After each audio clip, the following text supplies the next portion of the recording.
Okay, already takes a couple moments to get sorted. Okay, all right, I think we're ready to roll now.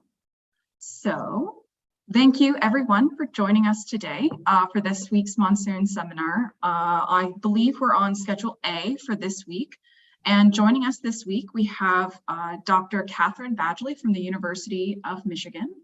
And so again, housekeeping rules before we get started here. Please type your questions into the chat for those of you attending via Zoom. And then for any of you who are joining us via YouTube, again, just type your questions into the chat and then we'll call out your name and see if you want to read out your questions to the audience, or I can read them out for you. And so without really any further ado, I think we'll get started and we'll learn a little bit more about the shivalics in Pakistan from Dr. Badgley here. So thank you very much. Oh, great. Very good. Well, thank you all for joining us today. What I'd like to do today is tell you about the view from the fossil record, and particularly the vertebrate record in this remarkable fossil sequence in Pakistan, about some of the insights we can gain about the history of the monsoon system. So what I'll talk about today is just a very brief introduction to the Siwalik record of northern Pakistan.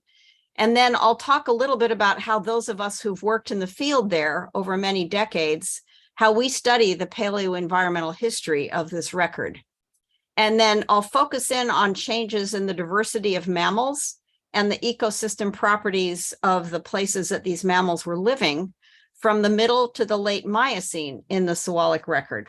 And I'll explain these terms as we go for those of you who are not familiar with them. So the Siwalik record, which is pictured in this photograph on the right, just a little bit of it, is a record of sediments and preserved fossils that's about 5,000 meters thick and extends for over and covers roughly the last 20 million years. Here's another view of a bit of the Siwalik record. And one of the things that's remarkable about it is the extent of the exposures. It covers an enormous area, tens of thousands of square kilometers. And for better or worse, it's largely unvegetated. So the sediments and the fossil localities are very well exposed. And one can take a walk through time in this record in northern Pakistan and essentially cover millions of years in a single day. Now, this record came about through the collision of the Indian tectonic plate which is here, with the Asian tectonic plate, which is here, or I should say the Eurasian tectonic plate. And the two of them meet at what is now the Himalaya mountains. And the area in particular in northern Pakistan is where my cursor is, the Patwar Plateau, and I'll show you a close-up version of that later. And the collision of these two plates has created a setting that the tectonic geologists called a foreland basin, which is pictured in this diagram here on the left.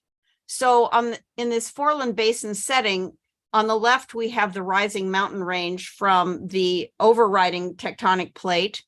And then this is jumping.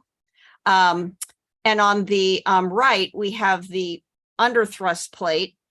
And then in between is essentially a subsiding trough that continues to subside as long as this collision is occurring. And the trough then accumulates sediments, which are an active floodplain that is active over the millions of years of this foreland basin setting. And because it's subsiding, one can see here that the sediments are constantly being buried by younger and younger sediments. And so that's the setting that we've had along the southern margin of the Himalayas for roughly the last 20 million years.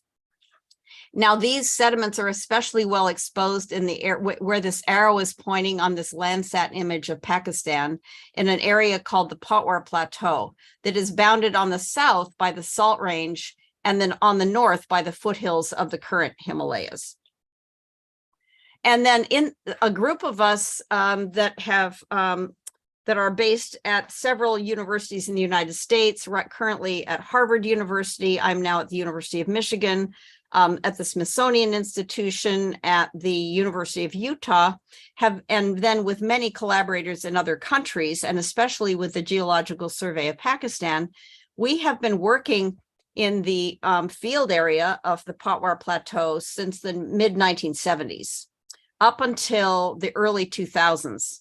And then after 2001, our field work ceased, but by then we had documented more than 1,000 fossil localities. We have collected more than 50,000 fossil specimens. So we have a lot of material to study, to describe, and to analyze. And this picture here simply shows what a typical fossil assemblage looks like, where there are a lot of bones exposed and shells exposed on the ground here, and people are literally crawling over all the different areas to see what they can find. And then this turned out to be a very rich locality that had both a lot of large mammals and also a lot of small mammals. Our group has, as I said, has documented more than 1,000 localities. This diagram on the left here is showing the frequency in this blue set of histograms is showing the number of localities per 200,000 year interval over about 10 million years of time. It's also showing the sequence of geological formations in this particular region.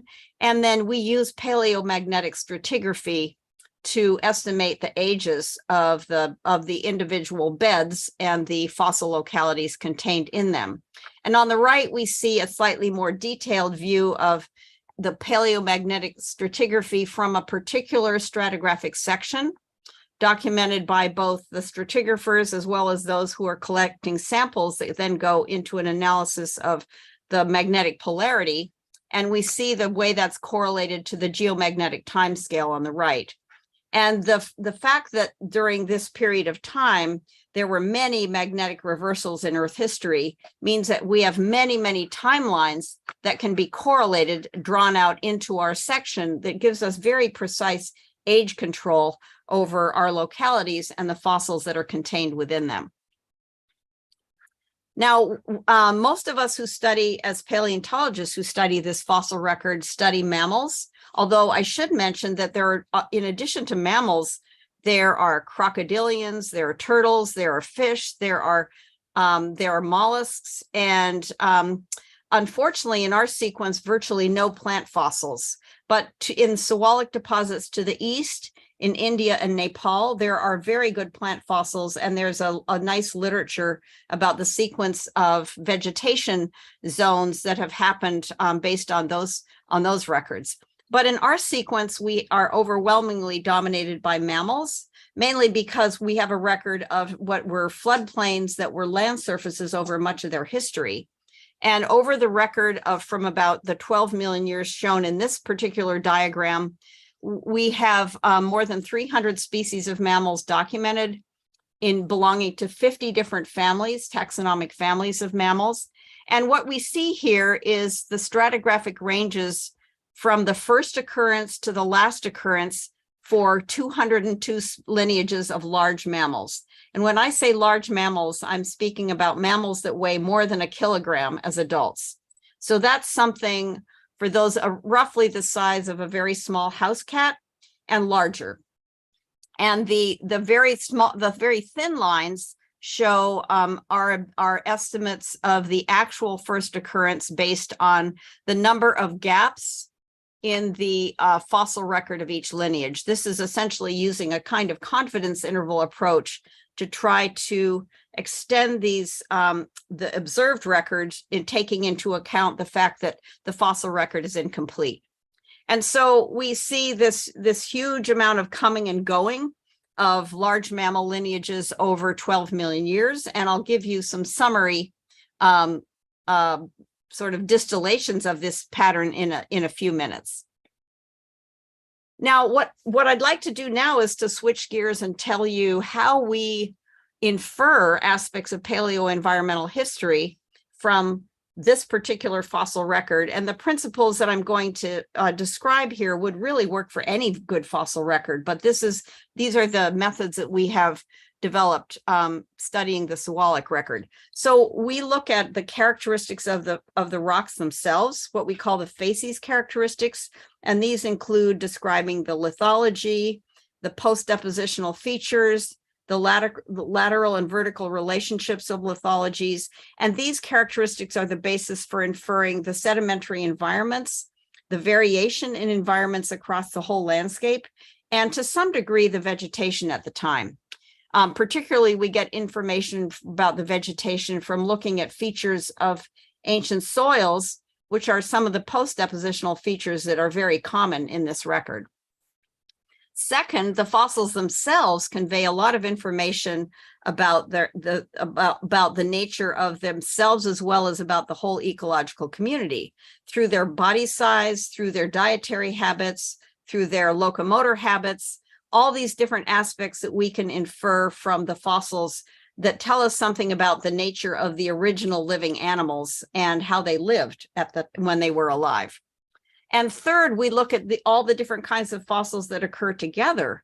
And these indicate the animals that lived or died in the same habitat, the variation in habitats across the landscape, and some of the characteristics of the ecosystems that they lived in. And finally, we look at changes over time in the number and the attributes of the species, in this case of mammals, which signify changes in environment and ecological interactions. So I will now proceed to give you examples of how we use all of these features in our record. And what I will come to at the very end is showing you why we think that this scene, which was created by a paleo artist, Julius Sostoni, this scene characterizes the middle Miocene in the Sewalik record from anywhere from about 13 to 12 million years ago.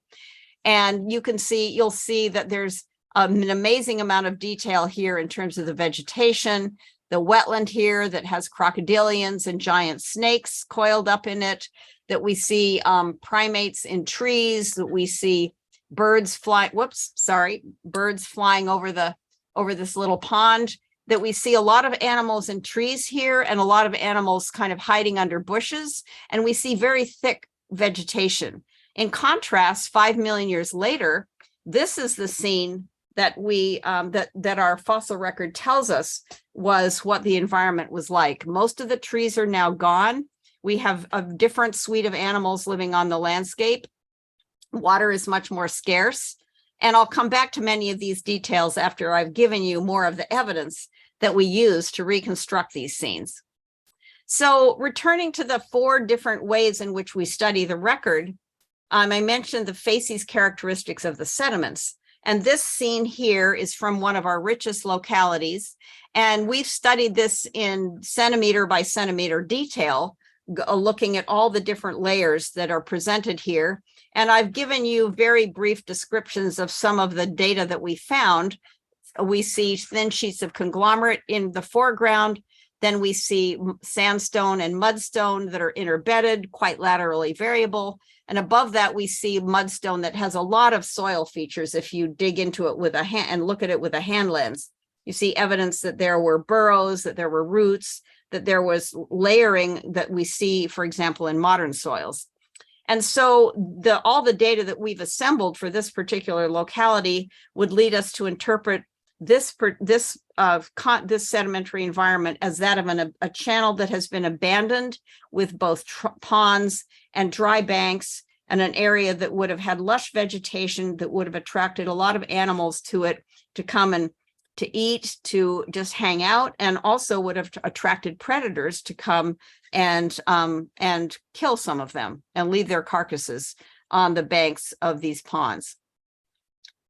Turning now to the nature of the fossils themselves. Here we're seeing 2 long bones from this, actually the last locality, the last picture I showed you is actually from this basal conglomerate.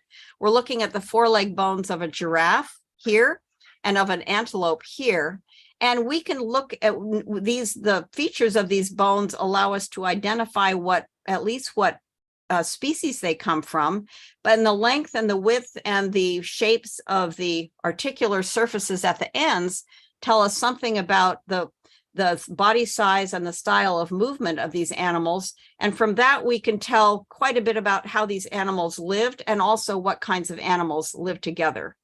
And the nature of the entire collection of these bones, and in the context of the lithology, the lithological characteristics tell us that this locality was a long-term site of inhabitants, occupation, as well as mortality. And then I should also, before we leave this image, I should also say that looking up close, one can find a lot of puncture marks and chewing marks on many of these bones, indicating that much of this fossil assemblage was heavily worked over by carnivores and scavengers. This is more of a general diagram from a vertebrate zoology textbook, but the point here is to say that we can also look at the teeth and the skulls and jaws of the mammals that we find, and look at and infer different feeding habits because of the number and the sizes and the distribution of the teeth in the mouth. And these are just some of the examples of living species that enable us to make fairly precise inferences about what some of these fossil mammals were feeding upon. Third, we look at fossil assemblages. So not only looking at individual, say, jaws and teeth and postcranial elements, but we look at all the different kinds of animals that were living together. And that enables us to tell something about the environments that the assemblage represents, as well as what kinds of animals were living together. And in this in this graph here up on the left, sorry, let me go back.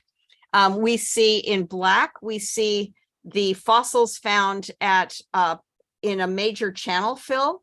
And in the white bars, we see fossils that were found from a locality that occurred on an ancient floodplain. And we know that we can tell the major channel from the floodplain based on the facies characteristics of the sediments themselves.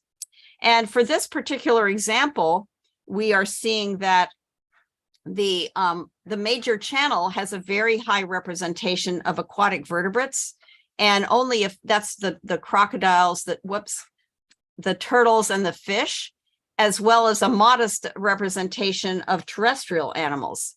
In contrast, the floodplain, which is mainly a dry land surface at the time that the fossil assemblage was formed, has entirely terrestrial mammals. So we're able to see major differences in faunal composition that are associated with different depositional environments.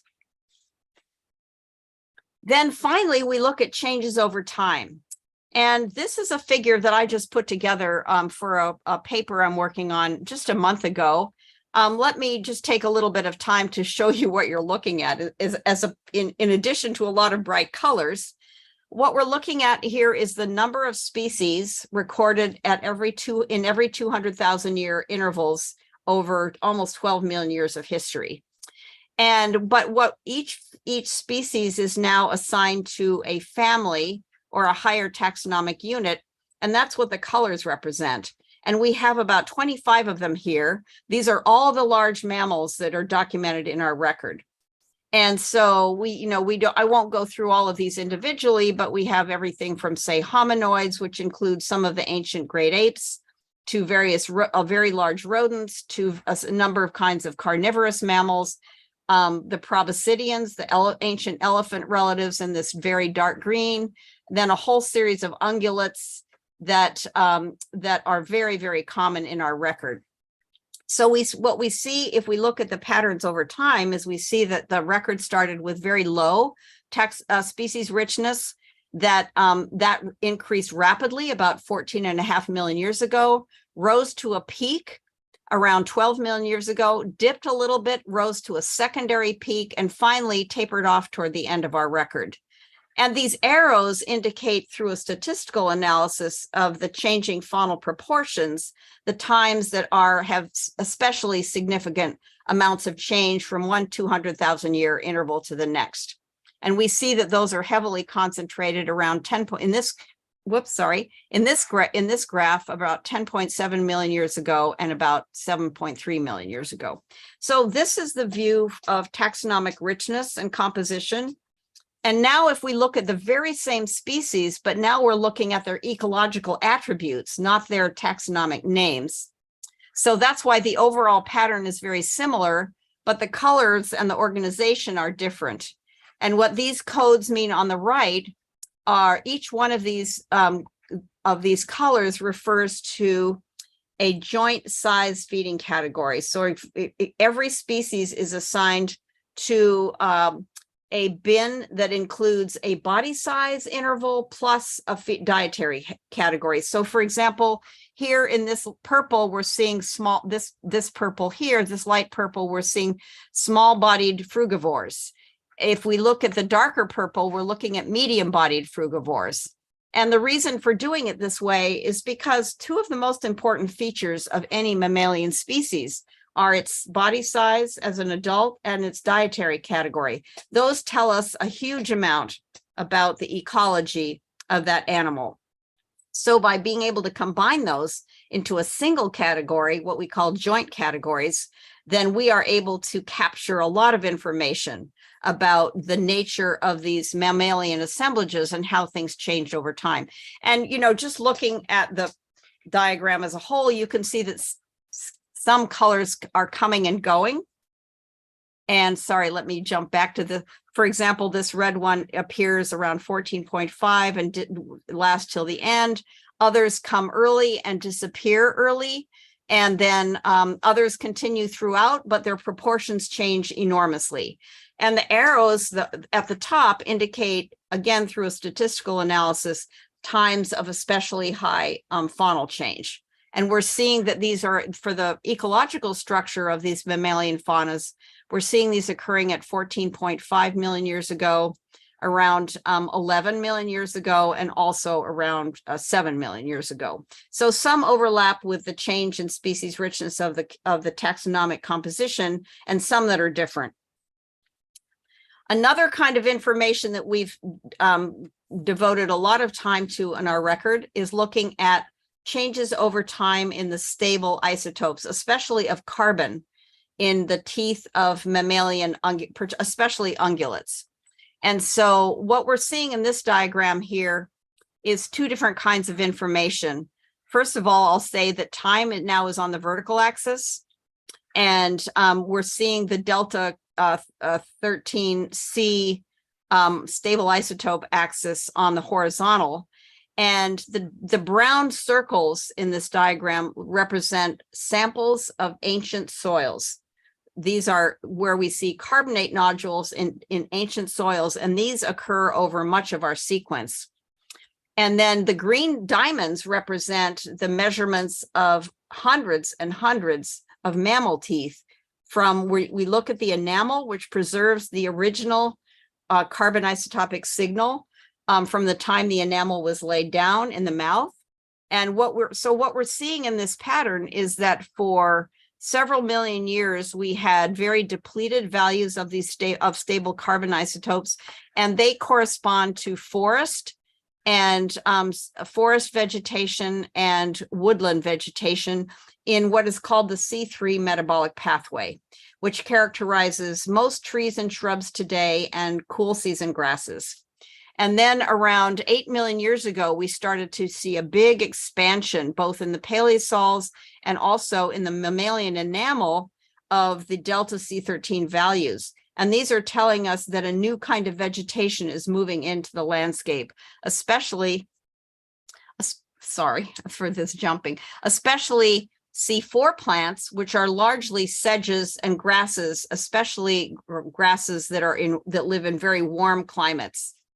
And we believe that these are an indication of increasing aridity in our system with a longer and longer dry season, even if the rainfall amount each year stayed the same.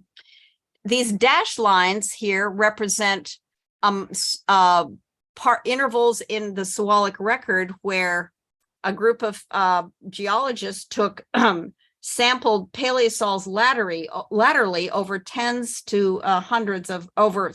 of kilometers. So essentially, it's like taking a walk across the ancient landscape. And what we see, here's an example of one that's about 9 million years old. And we see that that walk across the landscape was entirely within these very depleted values in the Paleosol carbonate. So relatively low variability on the landscape, all in C3 vegetation. And about 5 million years ago, we see that the variation across the landscape was enormous, from clear C3 vegetation in some areas to clear C4 vegetation in others, and a mixture of signals in between. So this helps us understand the nature of the variation in vegetation across the landscape that the mammals could be eating. A final way that we've analyzed the changes over time in the mammalian record is in this figure. Again, here we're looking at 10.5 to 5 million years, 5.5 million years ago on the vertical axis.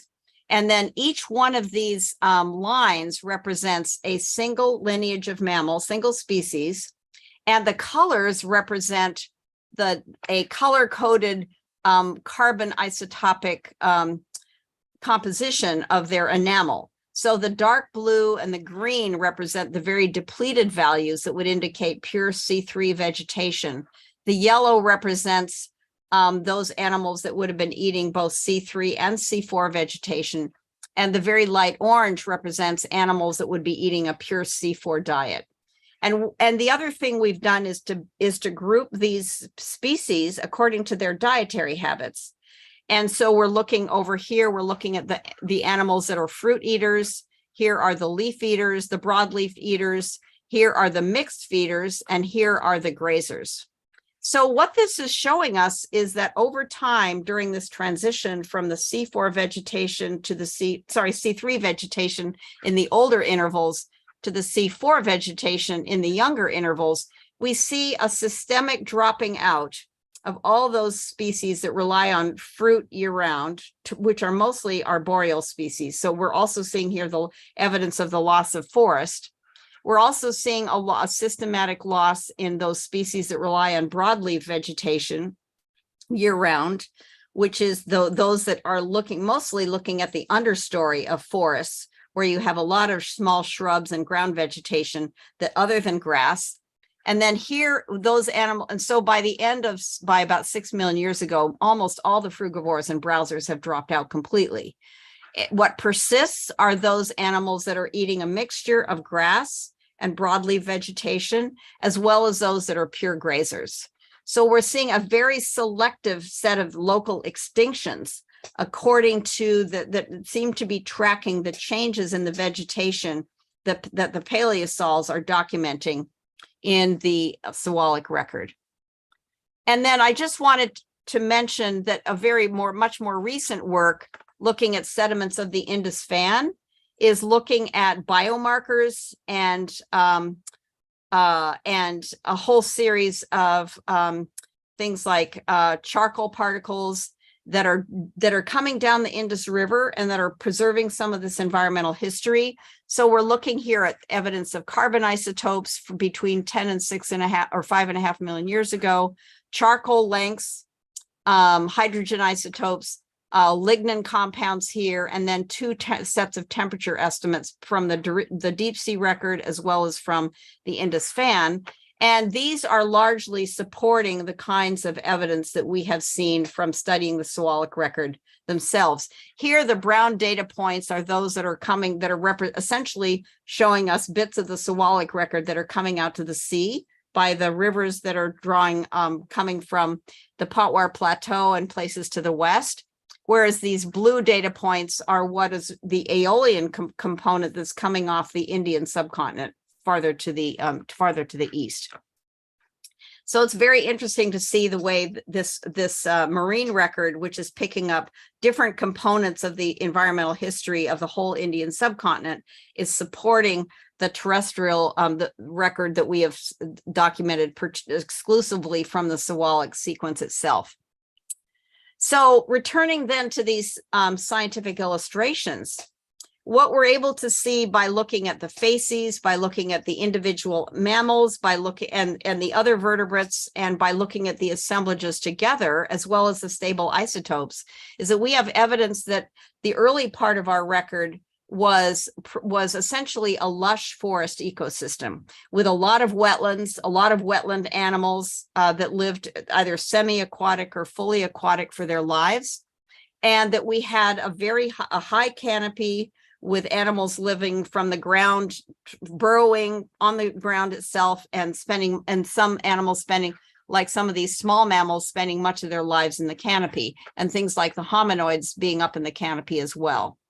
And very diverse ecosystem in terms of mammals. We have, at the height of the richest time, which is about the time of this locality, we record over 120 species of large and small mammals all living together, which is extraordinary richness compared to most localities in the world today.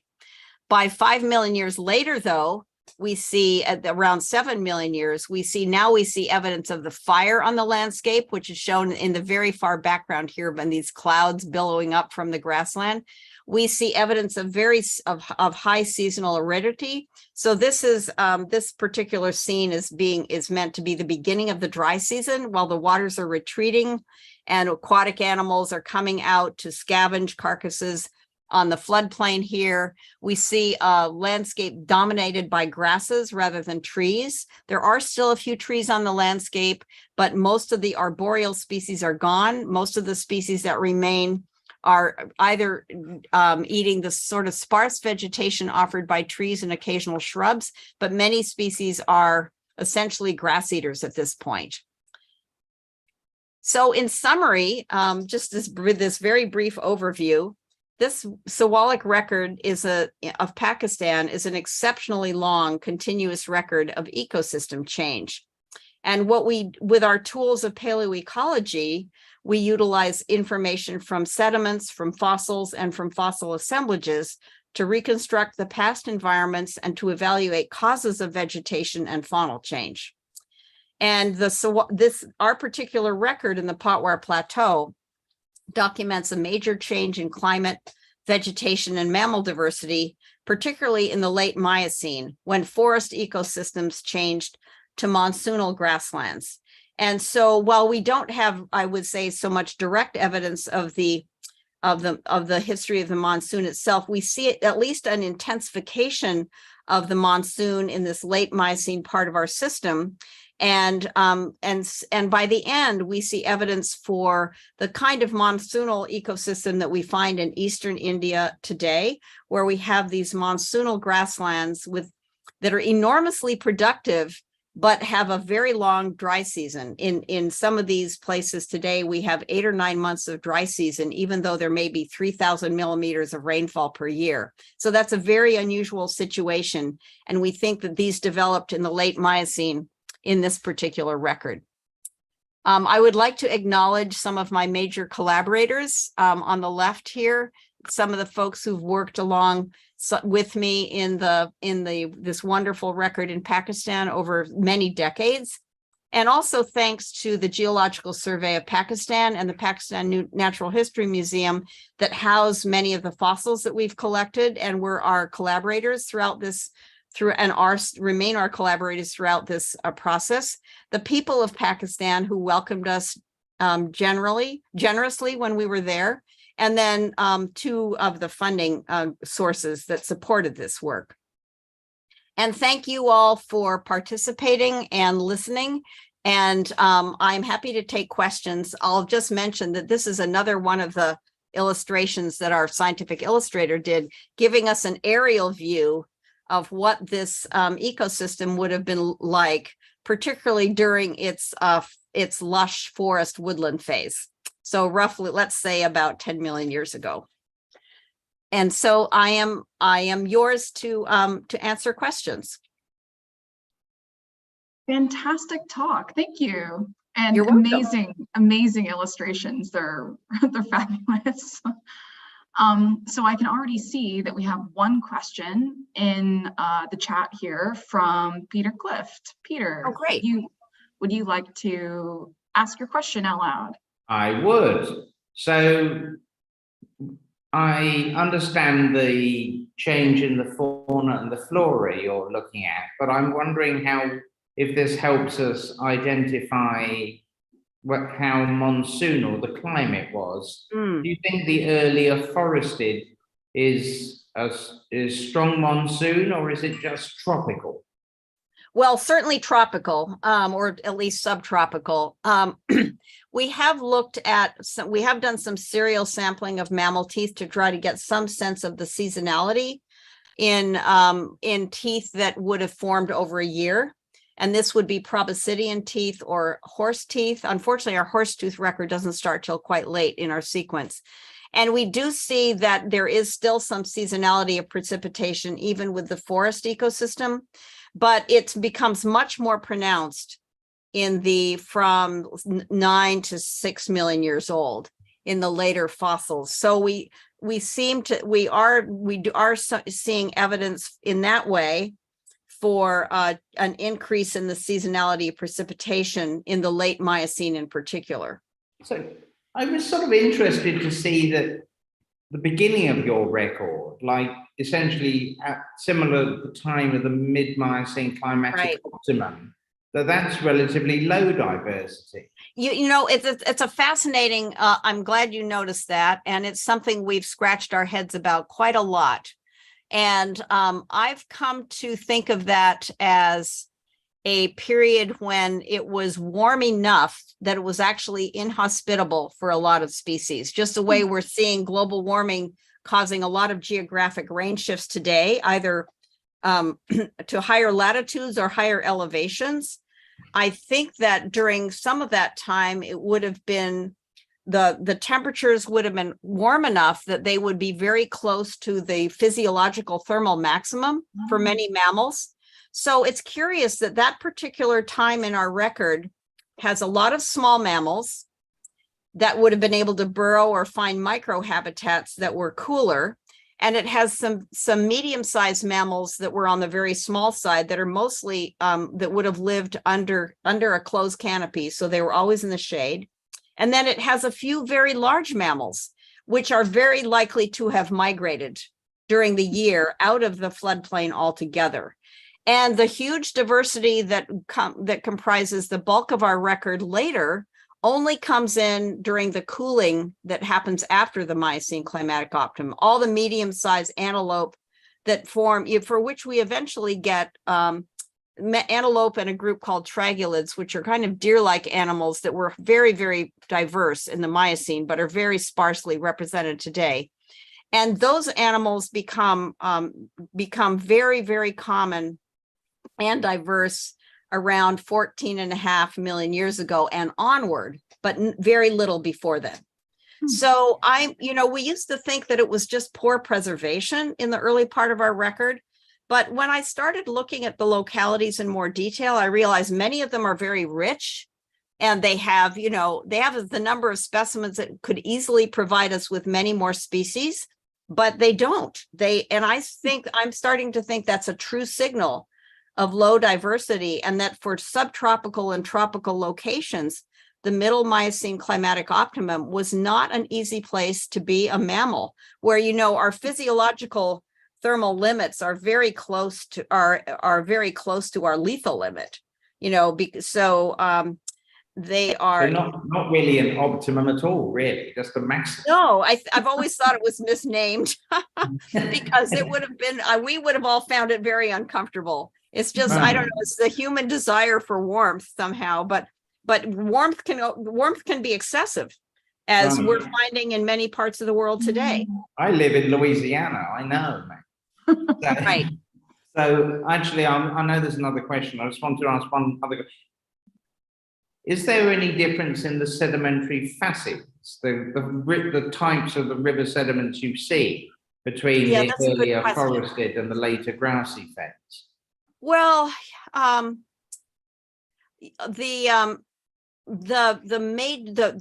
general suite of facies are quite similar throughout the whole sequence, but the proportions change a lot. Okay. So we get different proportions of sandstone to mudstone, basically. And those are the main things that characterize the four formations. that comprise the sequence I was talking about. There are some mineralogical changes suggesting changes in source areas in the high Himalaya. Sure. And then also we do get changes in paleosol features, a lot of those. So they are very, very deep in this old part of the sequence, much deeper than they are later. Then they become shallower and more diverse and in the late Miocene part of the record. Yeah, I guess I was wondering, is there like a switch from meandering rivers to Not really. We see basically these huge we see these not so much Indus scale or Ganges scale channels in our sequence. We see Jhelum rivers more on the scale of the Jhelum River today. These minor trunk rivers that have somewhat meandering properties, and then a lot of floodplain channels that are crossing the floodplains to meet these big trunk rivers. Okay, thank you. That pattern continues throughout. We do see at one point in one of our formations, the one called the Nagri Formation, we see a very large river system coming into the area and dominating it for about 2 million years. And because they're these very, very thick channel sandstones and what clearly are wider channels, we get fewer fossils preserved because they are basically so aquatic and so massive and so continuous that they don't really preserve terrestrial fossils very well. But other than that, the floodplains of those massive rivers do have fossils. And that's a major change in channel width, but not really in channel style. Okay, thank you. Sure. Great. You actually answered part of one of the questions that I had about if you had seen anything related to the fluvial dynamics. And if we have time near the end, because I know we've got a couple of questions in the chat here, I'll follow up on that. But I'll let other people ask a couple questions here. Well, let me just mention that while that's not fully my area of expertise, we have had folks out studying the fluvial dynamics, particularly of the Chinji, some of our older formations. These were students of John Bridge, who looked at the alluvial architecture of at least 3 of the formations and wrote very, very interesting papers about those. And if you're interested, Tara, and email me afterward, I'll be happy to send you some of those publications, or at least the names of the authors, and you can look them up.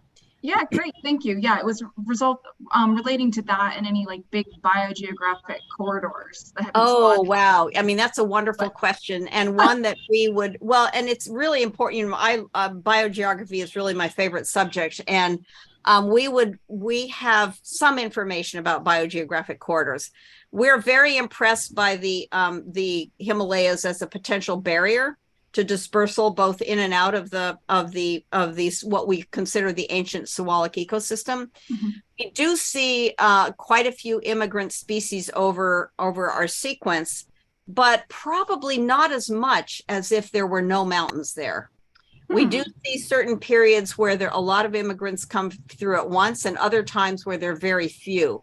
And so we think that probably those mountains were a strong filter, but not an absolute barrier.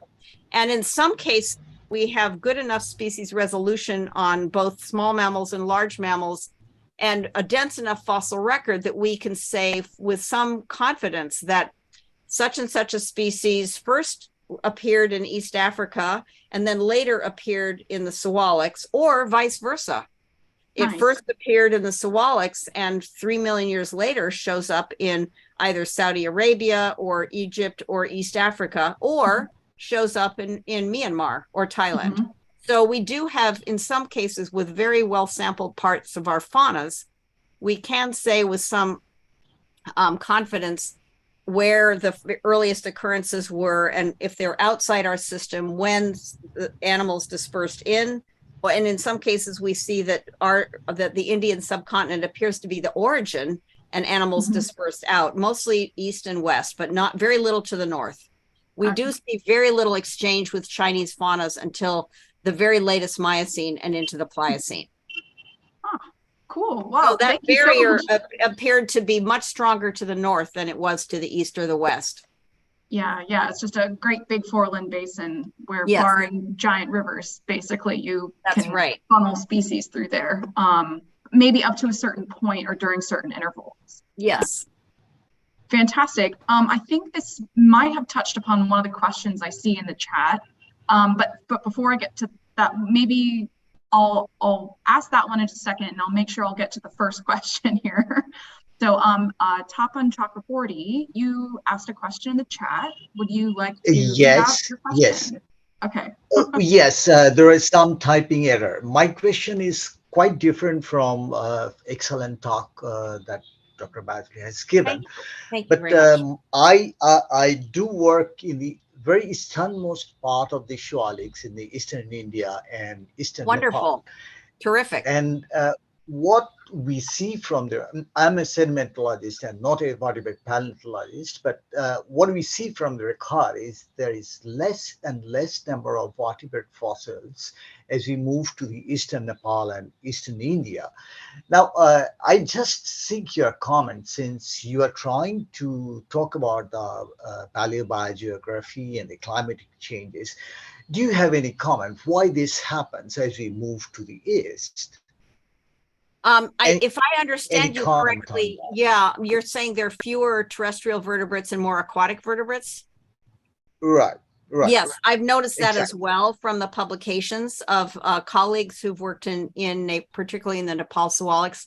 I think that we're probably looking at a different style of fluvial system over there, and with much less extensive floodplains, or a different flood regime.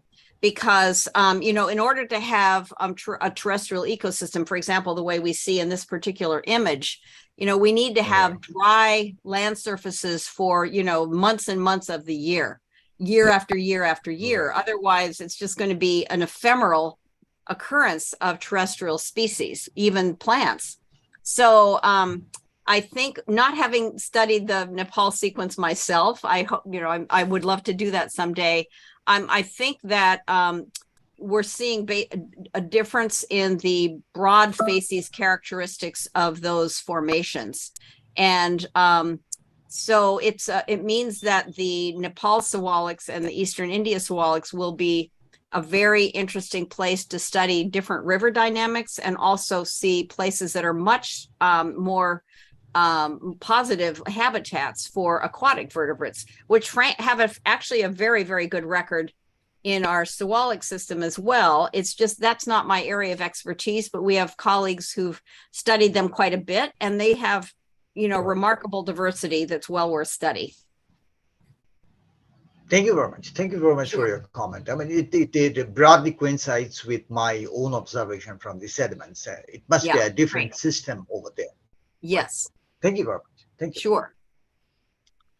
All right. Do we have time for one more question? Maybe one more question before all right. There's one more question from Daeun Lee in the chat. Would you like to ask your question or have me read it out? I can, yeah. Oh, good. Okay. Well, yeah, thanks for giving me an opportunity to ask question. Thank you so much for the great talk. My main interest is right now Middle Miocene climate change in Eastern Africa region. So I'm mainly seeing in paleogeographical change and how that drives the paleo environment there. So I was wondering if there's any discussion regarding orography or paleogeography change can be a driver in change that caused the change in fauna flora changes in this region, or do you think it's mainly because of the hydroclimatological change, like monsoon seasonality, like that? Let me see if I understand your question. You're asking, are the changes in the faunal composition driven by, are you thinking of dispersal, entry of new species, or are they changed by the hydroclimate? Yeah, I was wondering. Well, I think, I mean, certainly we do see a lot of paleogeographic connections to other areas. And I think that the faunal changes, I would say, are probably driven by both. I don't think we could ever exclude one to the, in our record, we have evidence that I would say about half of our species of mammals are a result of immigration. Half of them are a result of what we call endemic speciation. In other words, species that apparently we see no evidence of ancestors anywhere else outside the Indian subcontinent. So we think that they evolved there, and there are plausible ancestors in the record itself. That's how we distinguish the difference. But when an animal arrives, then it's also a matter, can they stay? I mean, will this environment support them? Or is it a tolerable or even a favorable place to live? And there, the local conditions make all the difference. And what's kind of amazing to see us is to see that a lot of species in the early Miocene, or the middle Miocene particularly, many species come in and there's very little extinction. So they are not driving the resident species out. They are all able to be supported by this forest ecosystem that is growing richer and richer, at least in mammals, over several million years. And it's only once we start to see the strong evidence and multiple from all various biomarkers, from stable isotopes in soils and from the mammals themselves of this increasing aridity, do we start to see a decline. And that decline affects both immigrants and resident species. So the answer to your question really is both. Both are having an influence. Thank you, Catherine. You're welcome. Thank you for your question. Great. I think now, I think we can put all of our hands together, either physically or digitally, for our speaker for today, because I believe that you need to run away to give a lecture. Right? Yeah. So thank you very much for a fabulous talk and sharing all that you've done and that your group and your colleagues have also done across the region. It's very impressive. Thank you very much. Thank you all so much for your interest. And yeah, look forward to more talks in this series. Thank you. And so before everybody runs away, usually this is where we announce who's going to be the next presenter for next week. But actually next week, we all have a week off, and then we'll in 2 weeks, we will have the next presentation after that, which I'm blanking on who it is, but we'll send out the announcements before the talk. So, but again, thank you so much for attending today. And I hope that everyone has a very good rest of your morning, afternoon, or evening, wherever you are. So thank you very much. Bye, everybody. Thank you, Catherine. Thank you. You're welcome.